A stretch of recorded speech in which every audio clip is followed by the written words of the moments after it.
بالله من الشيطان الرجيم. بسم الله الرحمن الرحيم. طاسيم ميم. تلك آيات الكتاب المبين. لعلك باخع نفسك ألا يكونوا مؤمنين. إن نشأ ننزل عليهم من السماء آية فظلت أعناقهم لها خاضعين. فما يأتيهم من ذكر من الرحمن محدث إلا كانوا عنه معرضين. فقد كذبوا فسيأتيهم أنباء ما كانوا به يستهزئون. أولم يروا إلى الأرض كم أنبتنا فيها من كل زوج كريم. إن في ذلك لآية وما كان أكثرهم مؤمنين وإن ربك لهو العزيز الرحيم. بزرگان محترم، سورۃ الفرقان کے بعد یہ سورۃ الشعراء شروع ہو رہی ہے. یہ سورت بھی مکہ مکرمہ مکی سورت ہے، مکہ میں نازل ہوئی اور کل 11 رکوع ہیں اور 227 اس کی آیات ہیں. اس میں بھی اللہ تعالیٰ نے توحید کا بیان اور پچھلی امتوں کے اور پچھلی قوموں کا ذکر، انبیاء سابقین کے واقعات پر مشتمل ہے، جن میں عبرتیں ہیں، نصیحتیں ہیں. ہر انسان کے لیے اس میں سبق ہے. اللہ تعالیٰ مجھ کو بھی اور آپ سب حضرات کو اس سے سبق بھی لینے کی توفیق عطا فرمائے اور اپنی زندگیوں کو اللہ تعالیٰ ہمیں اس کے مطابق ڈھالنے کی توفیق عطا فرمائے. طاسیم میم تلک آیات الکتاب المبین. طاسیم میم حروف مقطعات میں سے ہے جس کے معنی اللہ کے علاوہ کسی کو پتہ نہیں. اللہ اعلم بمرادی، حقیقی مراد اللہ تعالیٰ کو اس کی پتہ ہے. تلک آیات الکتاب المبین، یہ آیات ہیں کھلی کتاب کی، واضح کتاب کی یہ آیات ہیں. اگلی جو آیت ہے، اس آیت کا مطلب یہ ہے کہ نبی کریم صلی اللہ علیہ وسلم بہت زیادہ افسردہ اور رنجیدہ رہا کرتے تھے اس بات کے اوپر کہ غیر مسلم لوگ اللہ کی بات کو مان کیوں نہیں رہے. اس پر ان کو ہر وقت ایک رنج رہتا تھا، اتنا رنج رہتا تھا کہ اللہ رب العزت نے فرمایا کہ کہیں ایسا نہ ہو کہ آپ اپنی جان کو ختم کر دیں، بھلا دیں اس غم میں کہ لوگ اللہ تعالیٰ کے حکموں کو مان نہیں رہے. اور یہ تسلی دی اللہ تعالیٰ نے کہ دیکھو، ہدایت دینا یہ آپ کا کام نہیں ہے، آپ کا کام اللہ تعالیٰ کا حکم پہنچانا ہے. نبی کریم صلی اللہ علیہ وسلم کا کام اللہ کا حکم بتانا ہے، اللہ کا حکم پہنچانا ہے.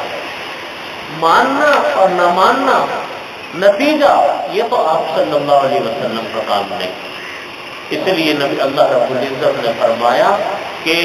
کہیں ایسا نہ ہو کہ آپ اپنی جان کو بھلا دیں،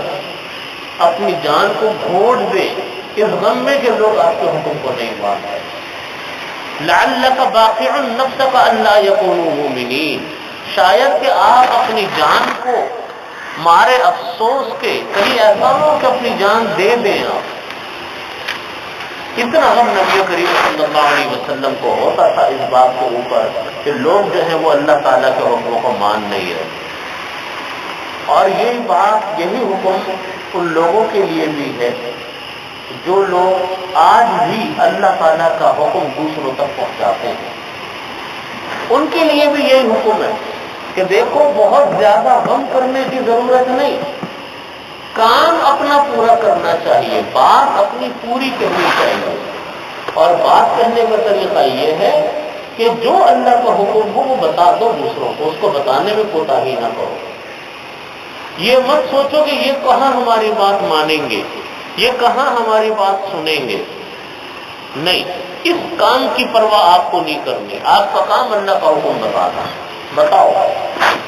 ہو سکتا ہے کہ بے شمار انسانوں میں سے ایک یا دو انسانوں کے دل پر اثر ہو جائے اور ان کی زندگی بدل جائے۔ بعض اوقات ایسا ہوتا ہے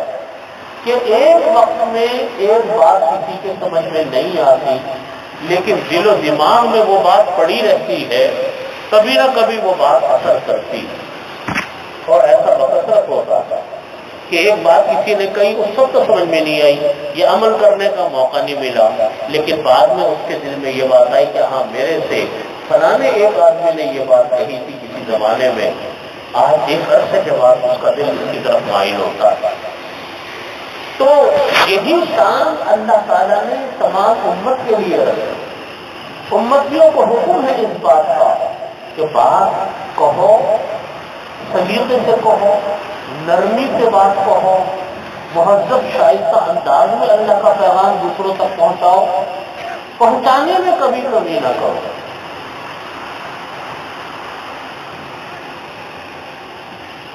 حضرت موسیٰ علیہ السلام کا آگے بھی واقعہ شروع ہو رہا ہے۔ حضرت موسیٰ علیہ السلام کو اللہ رب العزت نے فرعون کے پاس بھیجا۔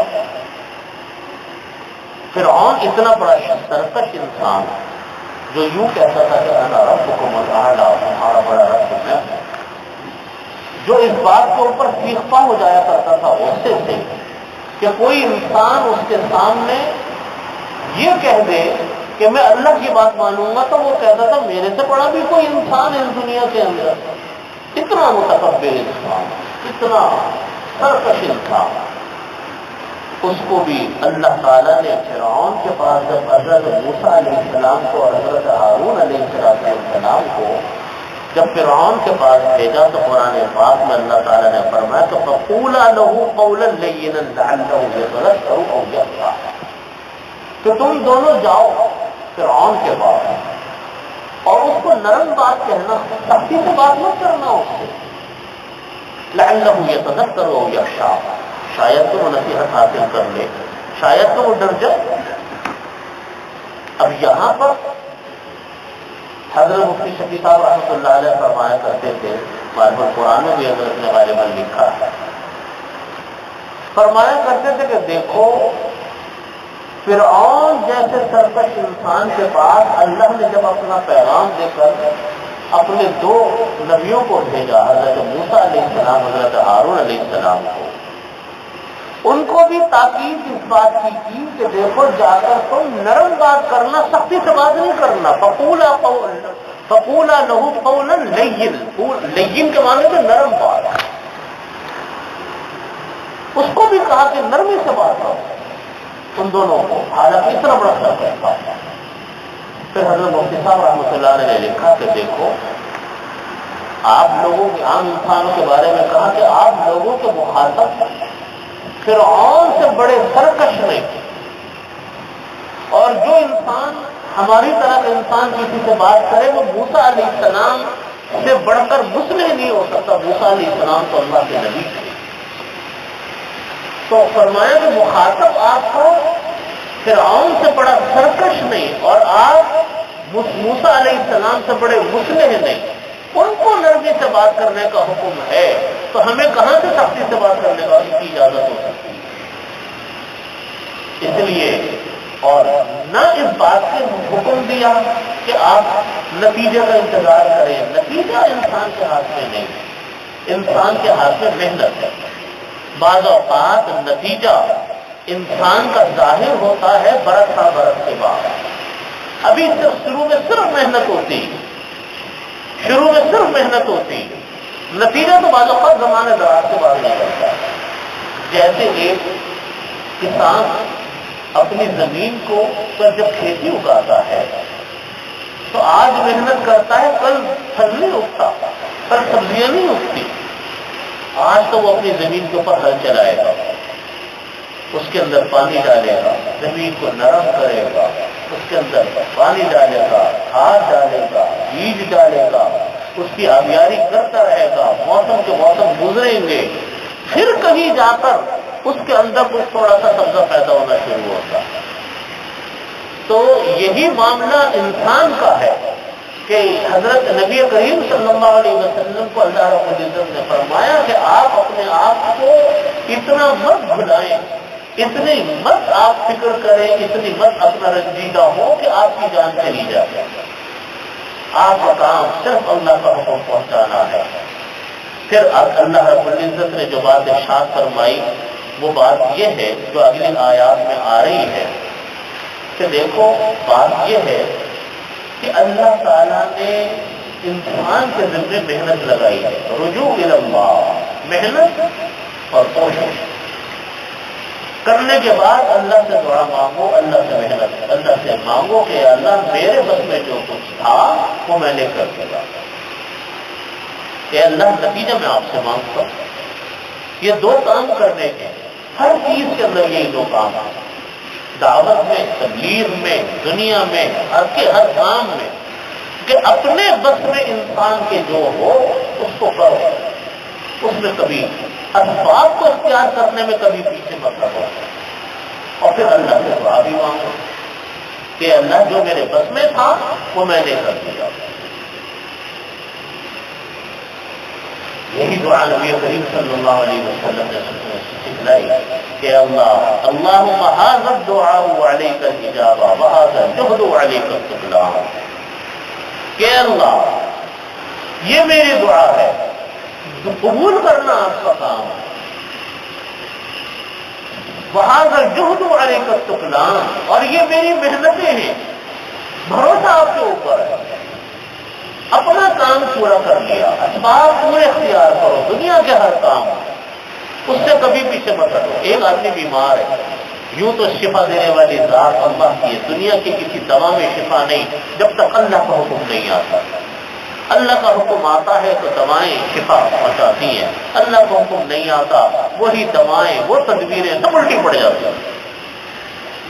لیکن اس کا یہ مطلب نہیں ہے کہ علاج کرنا چھوڑ دو، اپنے وقت میں علاج کرنا علاج کرو، پھر دعائیں اللہ سے مانگو۔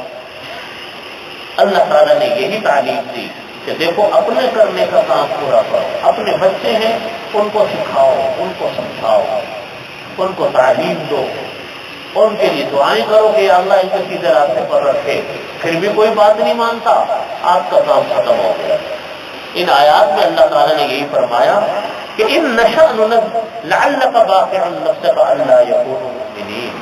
شاید کہ آپ گھونٹ ڈالیں اپنی جان کو، مار ڈالیں اپنی جان کو، اللہ یکونوا مؤمنین، کہ یہ لوگ مومن کیوں نہیں ہوتے، ایمان کیوں قبول نہیں کرتے۔ اللہ تعالیٰ فرماتے کہ ایمان کا معاملہ زبردستی کا نہیں ہے، اگر ہم چاہتے تو زبردستی ان کو ایمان قبول کروا لیتے، لیکن ہم نے ایمان کا معاملہ جبر و اکراہ پہ نہیں رکھا، زبردستی پہ نہیں رکھا، بلکہ اللہ تعالیٰ نے دنیا جو بنائی ہے وہ دار الامتحان بنایا، دار الابتلاء بنایا، امتحان ہے انسان کا۔ ایمان کی چیزیں بھی پیدا کی، کفر کی چیزیں بھی پیدا کی، گناہ کی چیزیں بھی پیدا کی، ثواب کی چیزیں بھی پیدا کی، بندے کو بتا بھی دیا کہ دیکھو ایمان یہ ہے کہ ایک اللہ وحدہ لا شریک کی عبادت کرو، بتوں کی پوجا مت کرو، شرک مت کرو، بدعتیں مت کرو، اللہ کے علاوہ کسی دوسرے کی عبادت مت کرو۔ شرابیں بھی پیدا کر دی، فسق و فجور کی چیزیں بھی پیدا کر دی، بتا بھی دیا کہ تم اس کو کر سکتے ہو استعمال، لیکن گناہ ہے ان کو استعمال کرنا۔ ثواب کی چیزیں بھی بنا دی، بتایا کہ ان کو کرنے سے ثواب ملے گا، فیصلہ تم دل سے کرو، فیصلہ اپنی مرضی سے کرو، اچھا فیصلہ کرو گے ثواب ملے گا، برا فیصلہ کرو گے گناہ بھی ملے گی، سزا بھی ملے گی، کرو اپنی مرضی سے فیصلہ۔ کسی نے ایمان کو قبول کیا، کسی نے نہیں کیا، کسی نے ثواب کی چیزوں کو اختیار کیا، کسی نے ثواب کی چیزوں کو اختیار نہیں کیا، کسی نے گناہ کی چیزوں کو اختیار کیا۔ ہر انسان نے آزادانہ اپنی مرضی سے کام کیے، وجہ اس کی یہ کہ اللہ تعالیٰ کو صرف ایمان قبول کروانا نہیں ہے زبردست، بلکہ اپنی مرضی سے اختیار دیا، اپنی مرضی سے کرنا ہے جو کرو، لیکن یاد رکھو تو یہ اچھا ہے یہ برا، یہ ثواب ہے یہ گناہ، یہ دوزخ کا راستہ ہے، یہ جنت کا راستہ ہے، یہ بتا دیا۔ اللہ تعالیٰ فرماتے ان نشا، اگر ہم چاہتے زبردستی کرنا تو ہم آسمان سے نازل کر دیتے نشانیوں اور زبردستی ان کو ایمان قبول کرواتے، فَظَلَّتْ أَعْنَاقُهُمْ لَهَا خَاضِعِينَ، جس کے آگے ان کی گردنیں زبردستی جھک جاتی۔ لیکن زبردستی ایمان قبول کروانا ہمارا مقصد نہیں، ہم تو چاہتے ہیں کہ اچھے برے کی تمیز انسان اپنی عقل سے کرے۔ یہ تمیز اگر پیدا ہو جائے انسان کے اندر اچھے برے کی، تو وہ خود اپنا راستہ منتخب کرے گا۔ اور یہی اللہ رب العزت کی عادت ہے کہ اللہ تعالیٰ نے انسان کو اپنی مرضی سے جو وہ کام کرتا ہے اس کے اوپر اللہ تعالیٰ نے جزا و سزا رکھی۔ ورنہ اللہ کے لیے کیا مشکل تھا کسی کو زبردستی ایمان قبول کروا لیا، اللہ کے لیے کیا مشکل تھا کہ زبردستی لوگوں کو مسلمان پیدا کر دیتے، لیکن اللہ نے یہ معاملہ اپنی مرضی پر رکھا۔ اب دیکھیے، اس کی میں ایک مثال دیتا ہوں۔ ایک مطالبہ تھا، اعتراض کرتے رہتے تھے غیر مسلم لوگ، مالی حاضر رسول یاکل الطعام ویمشی فی الاسواق،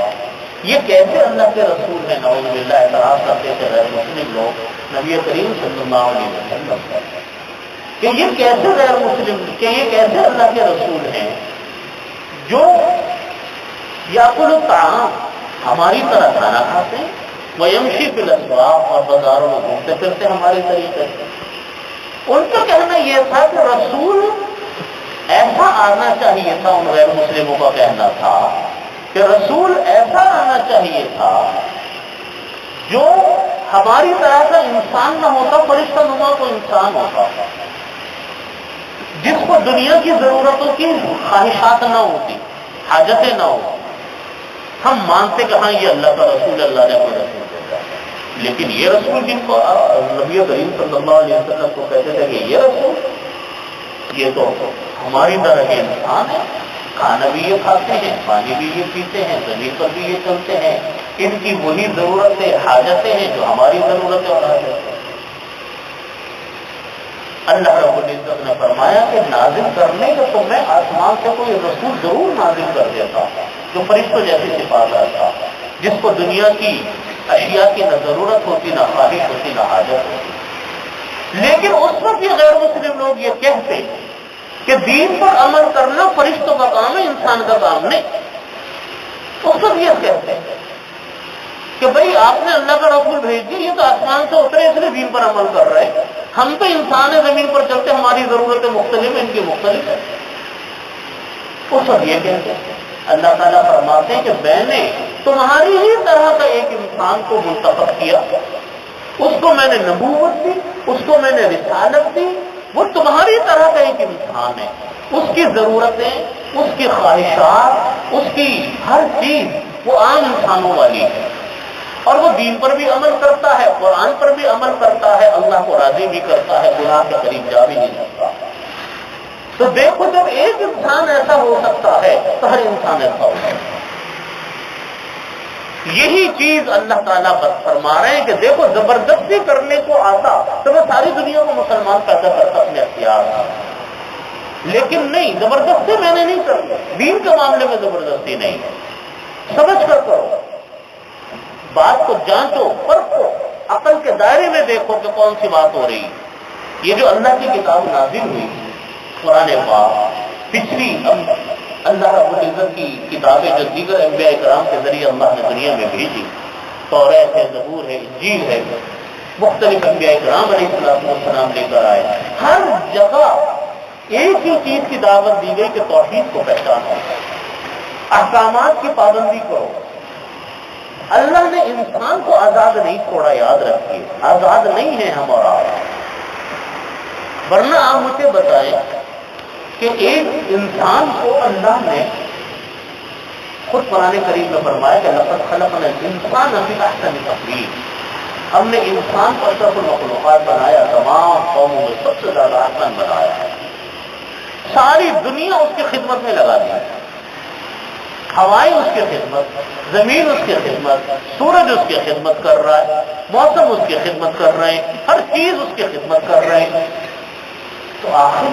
اور بھیجا بھی محدود مدت کے لیے، لامحدود وقت کے لیے تو کسی کو بھی نہیں بھیجا۔ یہ کیسے ہو سکتا ہے کہ اللہ تعالیٰ کسی انسان کو دنیا میں بھیجتا اور بغیر مقصد کے دنیا میں بھیج کے فارغ ہو جاتا کہ بھائی کوئی کام نہیں ہے، بس جاؤ گھوم پھر کے